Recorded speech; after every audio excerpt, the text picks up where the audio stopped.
រៀបសួរបងប្អូនចឹងលោកគ្រូសូមកែវិញ្ញាសាទី9វិធានទី2វិធានទី2យើងមើលលំហាត់4រមាំងគេឲ្យ10បន្ទុកណាតាក់ទងនឹង transformator ណា transformator មួយមានចំនួនស្ពា200អាហ្នឹងគឺ NP ចំនួនស្ពានៅរបបបឋមណាគេប្រាប់មានតង់ស្យុង100 V ណា VP 100 V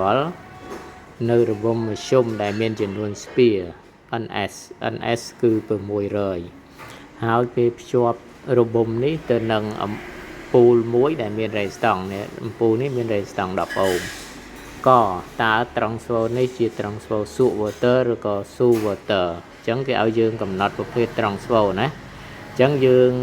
អានប្រធានមកយើងស្រង់សមាតកម្មណាសមាតកម្មគេប្រាប់អីយើងស្រង់វាមិនសិនមកស្រង់ដូចខ្ញុំអញ្ចឹងមក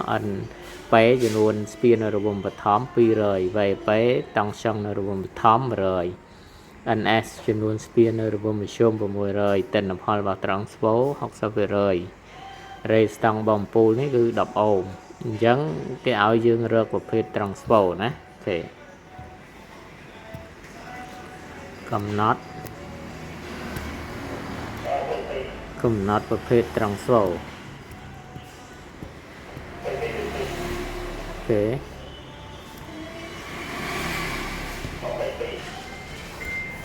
កំណត់ប្រភេទត្រង់ស្វូ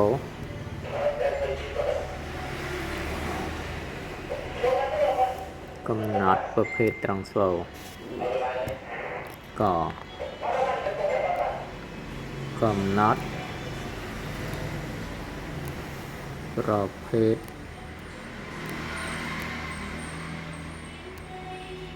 ត្រង់ស្វូយ៉ាងដើម្បីកំណត់ប្រភេទត្រង់ស្វូយើងប្រើផលធៀបបំលែងវាណាផលធៀបបំលែងការណាការវាមាន2រូបមន្ត VS លើ VP ស្មើនឹង NS លើ NP អញ្ចឹង VS នេះយើងអត់ដឹងទេអញ្ចឹង VP ក៏ឲ្យ100 V NS នេះ600នេះ200ណាអញ្ចឹងយើងអត់អាចធ្វើតាមផលធៀបនេះបានទេយើងធ្វើ NS លើ NP ណាអញ្ចឹង NS លើ NP NS 600 NP 200ចឹងចែកទៅឃើញ3ធំជាង1កាលណាការធំជាង1ជាត្រង់ស្វូ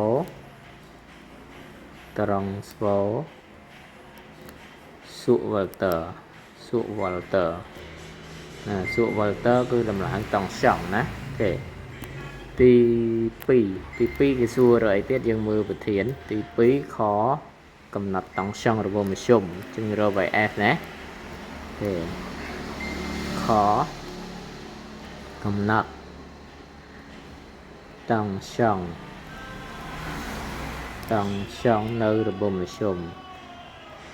នៅរបងមធ្យមចឹងយើងរក VS ចឹងយើងទាញតាមផលធៀបម្លាយមិញដដែលមកការ VS លើ VP ចឹងនាំឲ្យ VS ស្មើការ VP ការមិញយើងឃើញ3ណា VP មិញ100ចឹងយើងគុណមកឃើញ300 V អូខេសំណួរខគេសួររក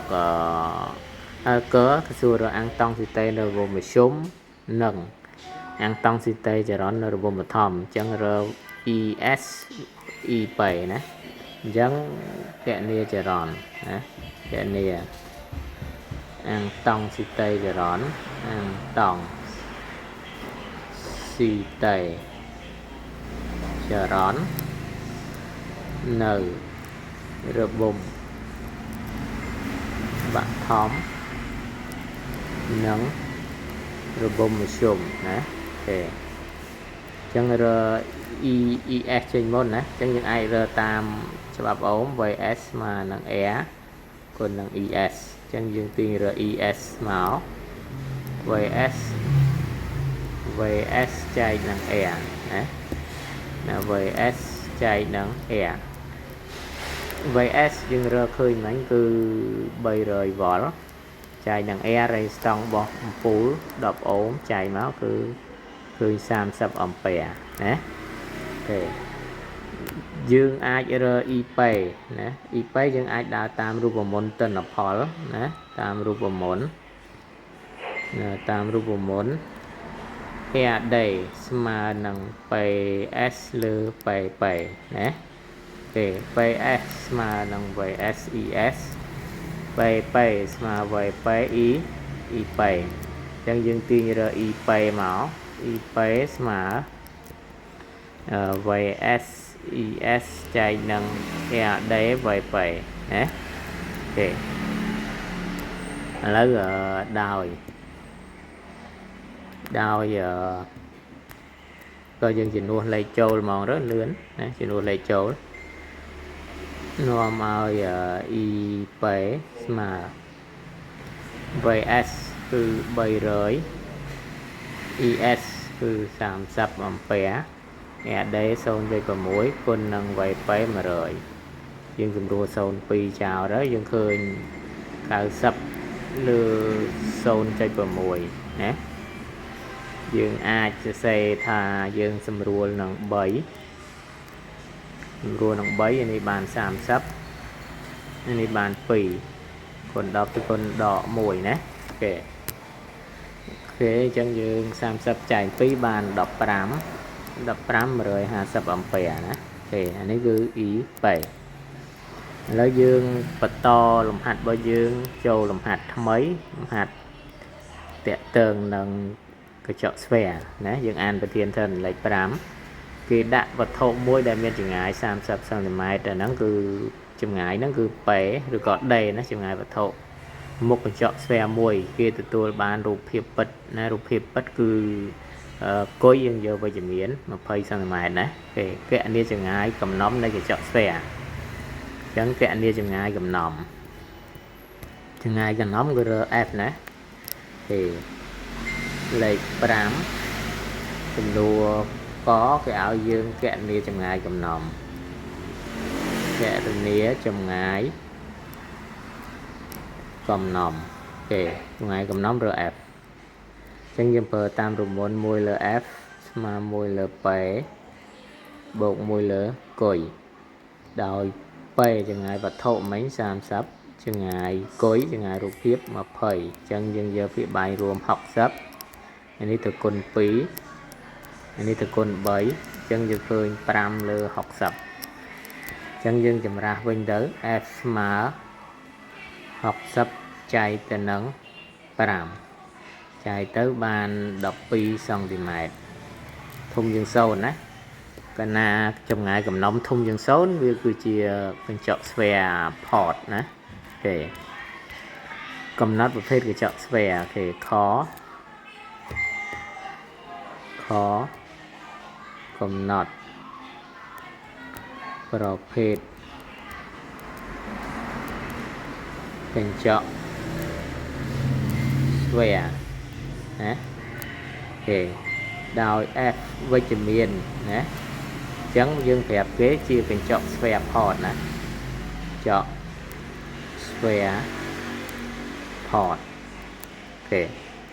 ទៅទៀតគេឲ្យយើងគូសរូបណាសង់រូបណាសង់រូបភាពឲ្យដោយកញ្ចក់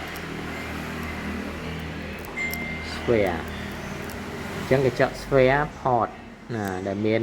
ចម្ងាយកំណំ12ចម្ងាយកំណំ12អញ្ចឹងមានន័យថាយើងយកមកកាឡា5 10 15 20 25 30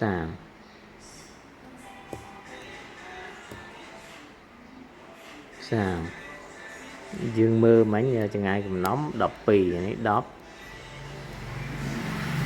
12វានៅប៉ុណ្នេះណាគេ12 F អញ្ចឹងយើងថែម12ទៀតទៅគេ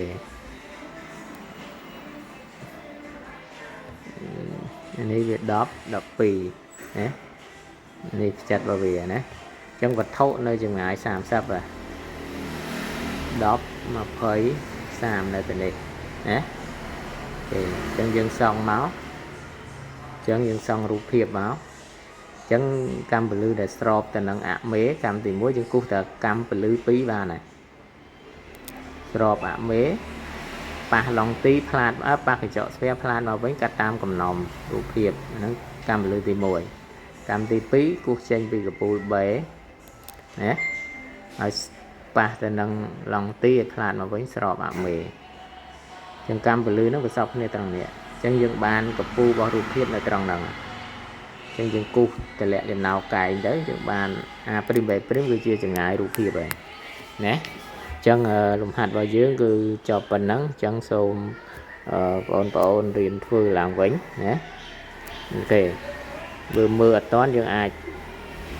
ឆាតឬក៏ comment សួរនៅក្នុងវីដេអូបានណាអូខេអញ្ចឹងលោកគ្រូមានតែប៉ុណ្ណឹង